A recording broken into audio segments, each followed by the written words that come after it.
Hi, this is Naomi with Sword and Steel, and this is part of a series of individual paint videos. I'm just going to be applying a single paint over a miniature and showing you what it's like. If you had any questions whatsoever about it or about any other paint in the miniature painting community, make certain to let me know in the comments below, because either I have gotten to it already and you happen to miss it because there are a bunch on the channel, or I can certainly get to it in the future videos. So I hope you enjoy.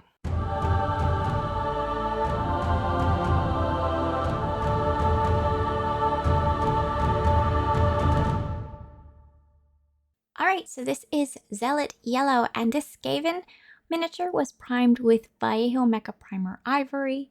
Now, because of its transparency, this yellow will be best over something warm and very pale, like white, but even more so than white would be ivory, because the highlights will just turn out more natural than just over white, I find. And it would not look natural at all over anything cold, like an off-white gray, like gray sear or pale gray. And you wouldn't see it at all over a black primer, anything really dark. That isn't what it was meant for. It would, however, look quite nice shadowing a gold metallic, or even turning a silver metallic to be slightly golden. Or any yellow really that you want to have a nice orange shadow to. I wouldn't go over any orange though, unless it was paler than the darkest part of this yellow. Otherwise it'll just look a bit off. Though, since it has a matte finish, you may want to re-highlight that gold or silver once it has dried, but I tell you, it will certainly make that gold pop.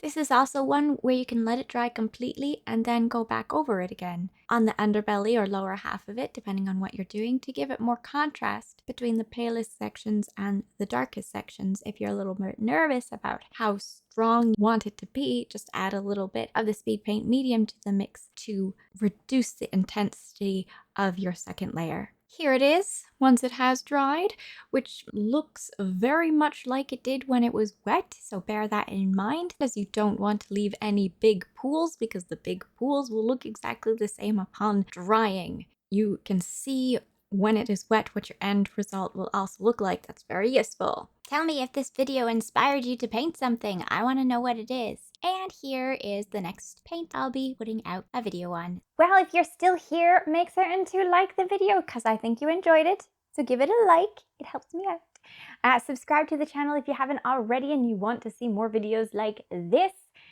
Possibly become a member or a patron if you'd like to help this channel maintain itself financially. And I will catch you in the next video. Bye! Thank you to the fantastic patrons that help me make videos like these. I really appreciate your support, and of course you will get first dibs on what paints I try out. You guys probably already know what paint collections I have, but if you don't, feel free to ask, because if it's a high quality paint, I want to try it. So feel free to ask. All right, bye.